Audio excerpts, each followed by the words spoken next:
Like when you've been laid off, people don't understand how difficult it is. You literally have to like stop everything you're doing in your life and apply for a new job. And all these videos about how Gen Z is not good in the workplace. And then I'm questioning, is it my digital footprint? I know we're in a drought right now, a job drought. I want to work, I just, no one's hiring. But I just declined an offer. Personal executive assistant. I got so many jobs I applied for, and then I started to get rejected. I had an easier time finding a job whenever I was 18, 19 years old. There's no magic to finding a job.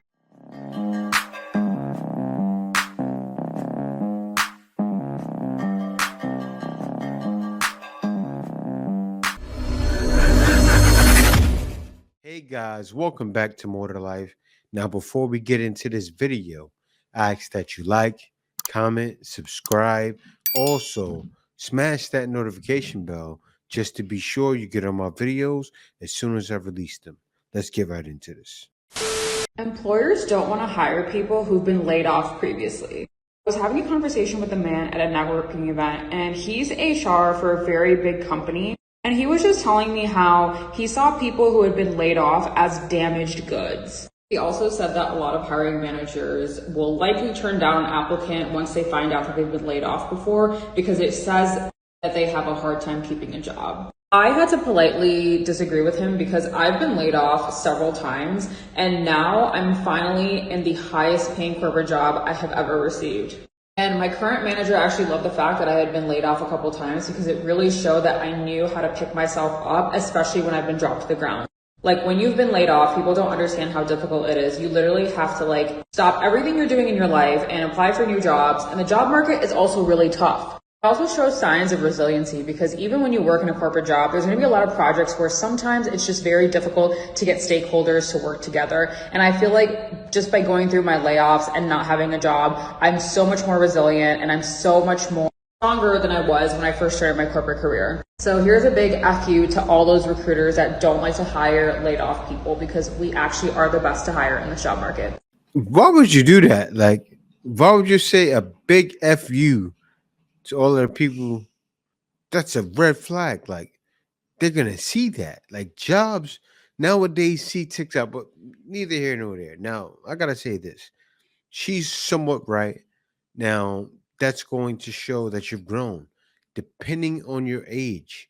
If you're getting laid off in your early 20s, teens, and then by 30, by 22, 23, 24, later in your 20s, and all through your 20s, you're not getting laid off, that's different.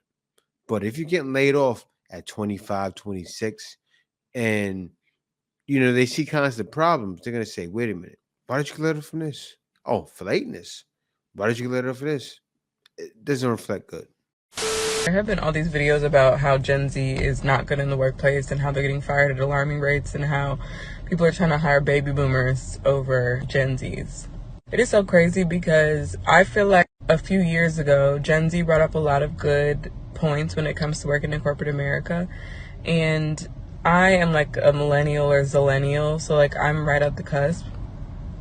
But I definitely align more with millennial in the workplace specifically, especially because of the expectations and what I knew the corporate world was going to be like and my exposure to it in college. I've worked alongside Gen Zs who aren't like at the college or corporate level, just like everyday people. And I can fully understand why these people are not hiring them. When I look online and I see most of the people who are talking about how they feel about the fact that companies are not hiring Gen Z, most of them are Gen Z. And the overwhelming reason as to why it's an issue is because there are issues in the workplace or there are issues in these places and people don't want to work with these outdated, ways of doing business. And I feel like that perfectly describes Gen Z in the workplace. This is a group of people who have not entered the workplace or who are just barely entering the workplace. And their reason for acting the way that they act is because it's a flawed system. How do you know it's a flawed system if you have never been in the system? You come into the system assuming it's flawed because it's not easy or it has some sort of difficulty that you don't want to experience. And rather than learning and adjusting and working with the environment which generations before you have learned to do, they didn't just wake up and decide, oh, I'm going to do corporate America this way. They've learned to work with these companies So if you come into a space thinking, oh, I do this, so they do that. Oh, they said work starts at 9, therefore I can't come in from an 8:30 meeting because I have to go to the gym. Like, good luck. Working is not fair. You get fired, like, you don't get raises. Like, it's not the judicial system, and even that is not. I would challenge y'all to think about these systems from the inside before you start judging them and assuming that they're messed up because they were made from a generation that was not you. What do they say? Don't try to reinvent the wheel. That's the problem with this new generation. And they know that. That's why they're not hiring. Why would you try to reinvent the wheel? Things have been working for the past generations before you. Came in, cooperated. Millennials came in, cooperated. This new generation is the phone generation. What does that mean? Kids are growing up on their phone. They want things easy. Baby boomers grew up with no cell phone. Some millennials grew up with a cell phone, but most haven't. Me, I'm the beginning of millennials. I'm the first year of millennials. I didn't have a cell phone, but I grew up in a cell phone era. I brought it in. But yeah, I see it. I've seen it before. I've seen it happen. I see the stubbornness, and I understand. I've been applying to every job possible. I've been I can't even tell you the amount of jobs I've applied to within the last just month alone, let alone the last year. And I have not gotten one call. And then I'm questioning, is it my digital footprint? My digital footprint is not honestly, my digital footprint, if I had an OF, I'd own that because also I'd be making money. Okay. Some people have an OF as their digital footprint. Pop off, girly. My digital footprint is me oversharing on this app, talking about every thought that goes on in here, like literally every thought. And then it's like, okay, our job is not hiring me because they see this and they're like, ooh, this girl, she's a little wackadoodle. She's a little kooky. She's a little, could be a liability. Even though, I'm not. Isn't that not sexism, obviously, or ageism? Mentalism? If you're not hiring me because I'm open about my mental struggles. Oh, absolutely. It's giving mentalism. And I'm pretty sure that's also not legal, so just saying. She just made a TikTok that destroyed any chance she ever had of getting a job. Talking about if you're not going to hire me because of mentalism on your TikTok, when you probably didn't get hired because of your TikTok, that's probably the main reason why a lot of these women aren't getting hired. Because every woman on the next couple of videos I'm going to show, what do they have? A TikTok. And what did I make a video about? Women not getting hired because of TikToks? That pretty much explains it. That's probably one of the main reasons. They go through, they look at your profile, then they search your name and go. And then you women are putting your TikToks in your name. Shraggy? Like what? Crazy. I've been keeping a secret from you guys. I have been unemployed for about a year now, 9 months to the date, and I'm ashamed. Unfortunately, because of that, I've had to move back home with my parents, and there's a lot of disgrace, a lot of self-hate, a lot of talking down on myself, and a lot of lack of self-value that comes with that. Because before this, I had been living in New York for about 10 years. I was very independent. I had my own apartment for a while, and I thought I was doing really, really well. But then the pandemic happened, I got laid off, and I feel like I'm really starting over. And it makes me sad because I feel like I worked so hard in New York to get to a certain point where I could not be working 3 jobs, where I could feel at least a little bit financially stable, where I could go out any night of the week and not feel like I'm not going to be able to pay rent at the end of the month.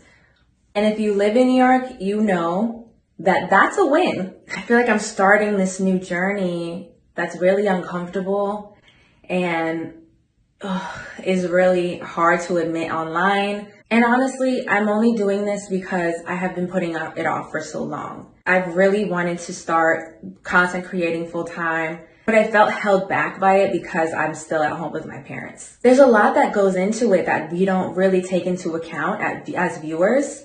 Content creation in itself can be hard because it's hard to be consistent and all of that.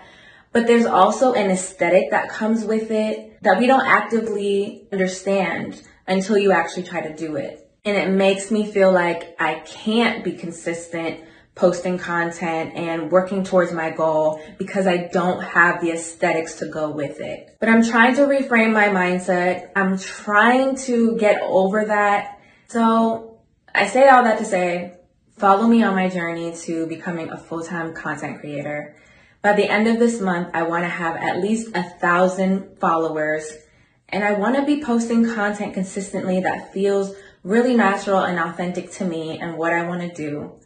And hopefully by the end of the year, I'll have my own place again, and I'll be in a really better place mentally and emotionally. So if you're like me and you're in your 20s or your 30s and you feel like you're starting all over because of circumstances out of your control, maybe this is the TikTok for you.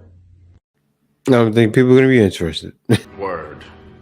To be honest, you're starting over. You're starting over, going back to your parents' house, have no job. Like, you're doing everything backwards. I'll explain, right? Because I lived in New York. But when I lived in New York, I didn't think about living in New York City. That's probably what you did.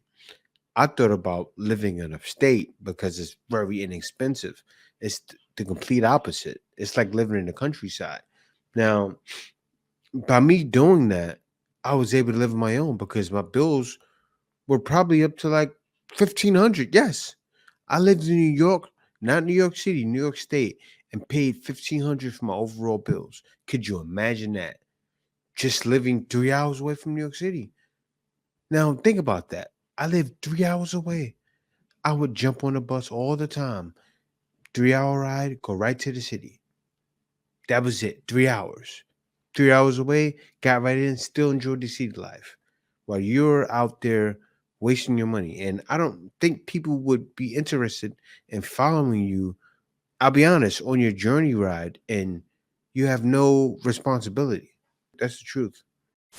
So, I know we're in a drought right now, a job drought. Everyone knows it. You can't get a job right now.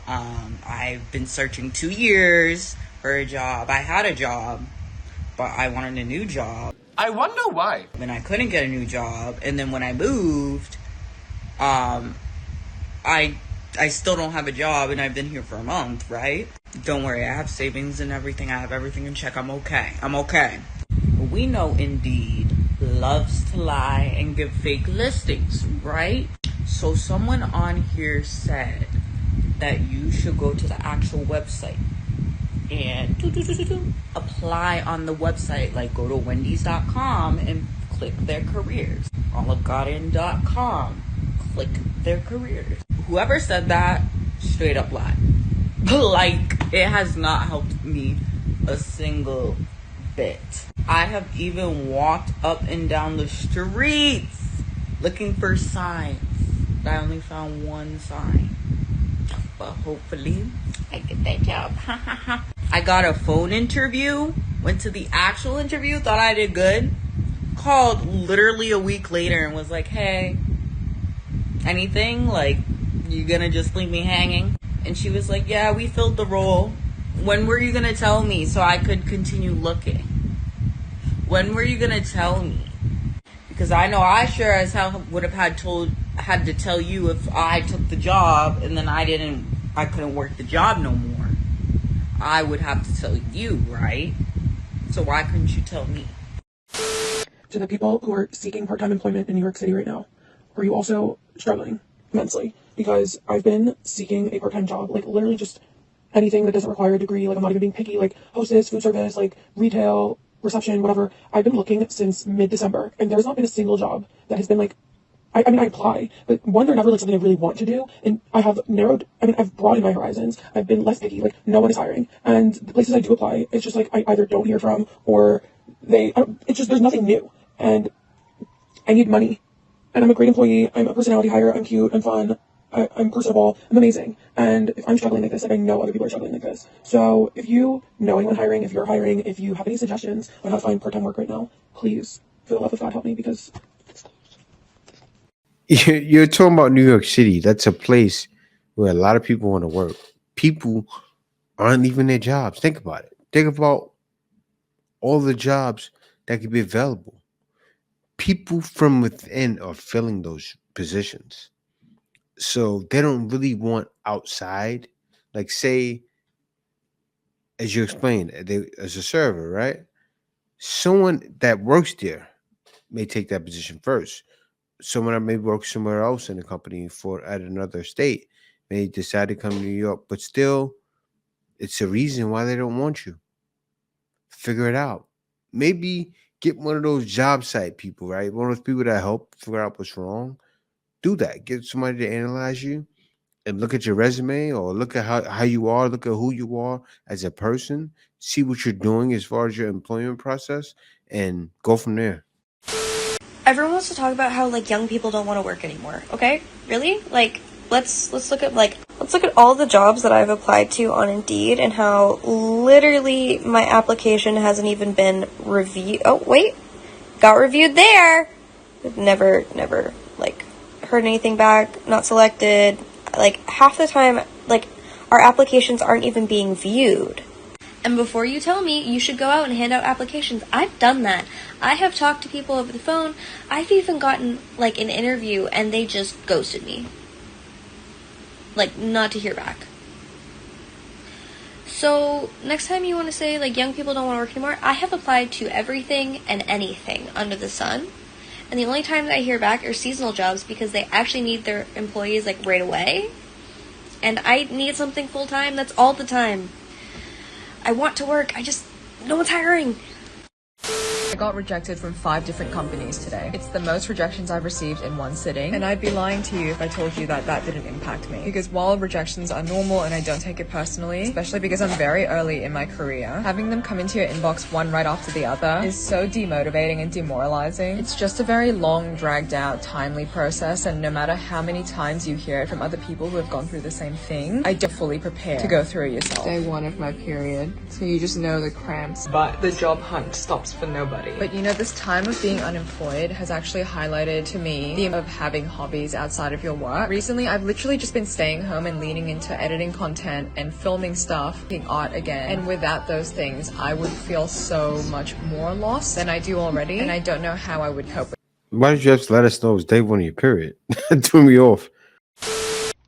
I have shared my unemployed journey with you guys for almost 9 months now. I need to share this with you because now I'm feeling very, very unsettled, very discouraged. I don't know what's going on with the world or these companies' thought process, but I just declined an offer, literally just right now. This was for a part-time personal executive assistant position. I'm not going to name the company or the president, but I sat down with her. We had great conversation. A few days later, she asked for some references. I gave her 5. She called every single reference, every single one.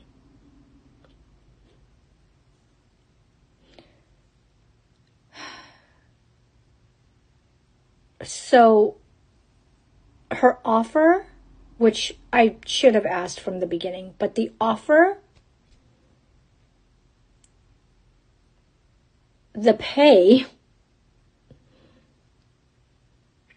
is the same amount of pay that my 17-year-old son got paid last summer at Baskin Robbins. What is happening? What is going on? What? A president of a huge company, a personal executive assistant and they want to pay you what a 17-year-old kid would get paid at Baskin Robbins. What is happening? Anyways, I don't know what's going on, but companies are not calling applicants back. Companies are sending automated rejection emails. And what I'm seeing now is companies that used to pay, $35 to $50 an hour are only paying $18, $19, $20 an hour right now. What? I'm literally speechless. I'm beside myself. I gotta go. You know what's happening with positions like that? She's a victim of today. Let me explain. Companies know, like for what she wants for executive assistant, a company can go right online. That's what they're doing. They're going online. They're hiring people online. Guess who they're hiring? I joined that market 10 years ago. They're hiring Filipinos. Yes, right now, if you call up to so many companies online, it's going to sound like an English person. That person is going to be right here to smack that in the Philippines. Why? Because it's cheaper labor. Yes, you're being replaced. It's cheaper labor. They're paying pennies on a dollar compared to what they're paying you. So yes, those jobs have went down. They downgraded. Yet, even me, right? I can go right online right now and work one of those jobs for $15 an hour. The same thing that your senpai was making, because that's what that job is worth now. You see, what's happening is she doesn't understand what's happening today. If she paid more attention, more than just looking at the news and looking at current events and really dig deep in a job market, it's hard to find because you got to be in it to win it. You got to be searching. I know, my wife knows, a lot of Filipinos know. It got so crazy to where now Filipinos are starting to say, I don't need to go overseas. They're getting jobs $20. Yes, things are changing. They're taking people from U.S. jobs and doing a very good job at it. People from India are taking those jobs. It's a world market now. I'm just going to put this out here because I am so frustrated. So I am on day 45 of looking for a job, okay? I am on my 17th interview in about 2 hours from right now. I just had my 16th. All the different companies. I've had second interviews, I've had third interviews, I've had them all. This last interview that I had was actually with a recruiting company, and she told me specifically that there are companies that are saying that they are hiring, but they're actually not. So some of these interviews that I've been in have been absolute. Like, I have my degree. I have worked for 17 years. I was in finance for 2 years. Before that, I was a office manager, studio manager, administrative role, okay? I have experience in HubSpot, making automations, making workflows, doing all these things, being a really awesome customer service representative, selling things. Like, I had an easier time finding a job whenever I was 18, 19 years old. That was a long time ago. A long time ago. Than I do right now. I'm 33 and I cannot find a job.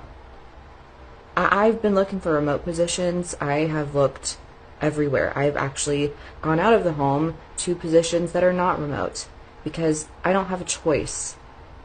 But apparently some of these jobs are not hiring. Stop. If you're not hiring for a job, stop putting the listing out. Why are you doing this to people? Why am I going through all these hoops and bounds and follow-up emails and doing all the right things if you're not hiring anyways? Why? What is the point of this? Because I am frustrated.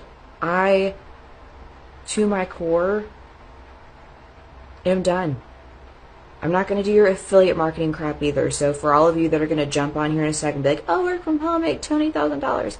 I don't buy it. I don't also want to scam people into buying a book that I don't even know what I'm writing about. But just know, if you're out there and you're hiring, I'm a really good worker, okay?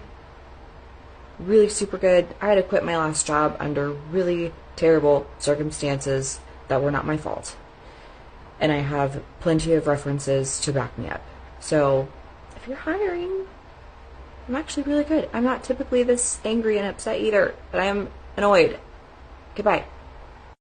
You probably should ruin it with that TikTok. I feel like people don't talk about enough, like the grief that comes with job rejection. I got so many jobs I applied for, and then I started to get rejected, and I was like, oh, I didn't realize it hurt like this. Like, I didn't realize, well, especially when you have a long interview process, you start to like put yourself in the role and you're thinking about it and you're like, what would my commute to work look like? And you think of like all these things and like when you really want a job and then you don't get it and it feels like so personal. Yeah. Like it's really, I didn't realize until I experienced it how like crushing it can be. You get so close that you're like, well, of course it's me. I made it to the end. Yeah. I submitted my whatever assignment. I got all these interviews in and they all went really well. Like, of course it's me. Yeah. But it's not like, a personal thing at the end of the day. Like that's what you just have to remind yourself of is like, they were looking for something specific. Like the interviewer, like they have their eye out for something. And just because it may not be you doesn't mean that there's anything wrong with you. But also the chances, if you really did get that far, the chances are it was between literally you and one other person and it was probably a difficult decision. And it came down to like, this person has experience with Adobe Premiere Pro and this person we'd have to train. Like it could be something so technical. And I feel like if you got that far, even if you didn't get it, it's still super impressive to make it that far. And I think it's just like, sucks, but you have to remind yourself like that is a win to make it that far in a role that you really wanted. That means you're qualified for something like that and you'll get it somewhere else. I've been unemployed for 2 months now, and at this point I have applied to over 200 jobs. Truly am trying on these applications. As a person that thought that they were unemployable because they could help everybody else get a job but themselves and they got laid off, I understand. There is no magic to finding a job. There are a lot of factors out of one's control. You can only do what you can do. You have updated your resume. You've tailored it to the job description. You're setting alerts so you're notified about roles that are coming up. You are filtering it by the first 24 hours so that way you know when a role is newly posted so you can jump in and apply right away. You are networking, reaching out to connection. You're trying to reach out on LinkedIn, doing all of the things. You might still be in this position, and that is the reality. There are some roles and industries where it is easier to find a job. I've worked with people that can find a job within 30 days. I've worked with people that it takes months to find roles. Having people in your corner that can support you while you're going through this is going to help you.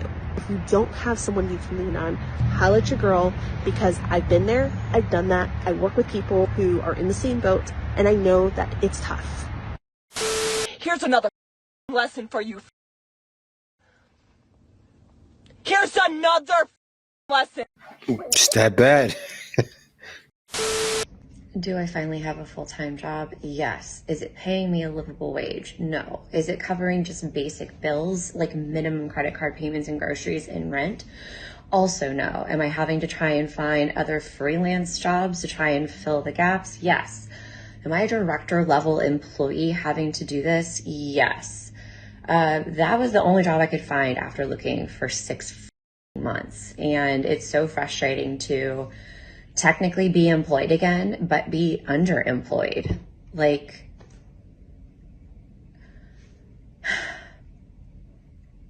I'm so tired. Yeah, guys, and it's like that. It's not just for women. It's hard for men. It's hard for everybody, and that's why I believe in having streams of income. That means if it can be from YouTube, if also it can be from affiliate marketing, if also I can have it set from something I'm doing with about dating, if also it's for consultations, if also it's for this, if also it's for that, and having your hands in so many pies, but not to spread yourself thin. It's all incorporated in what you're doing, then life gets no better. And you'll have those income streams to back you up from when things go hard. You never know when you can be out of something and you got it right there, sitting there waiting for you, like, aha, I have this. Nothing better than that. More guys are trying to have that set up because more guys are smart and they realize there's definitely more to life. They're going through anything just like that.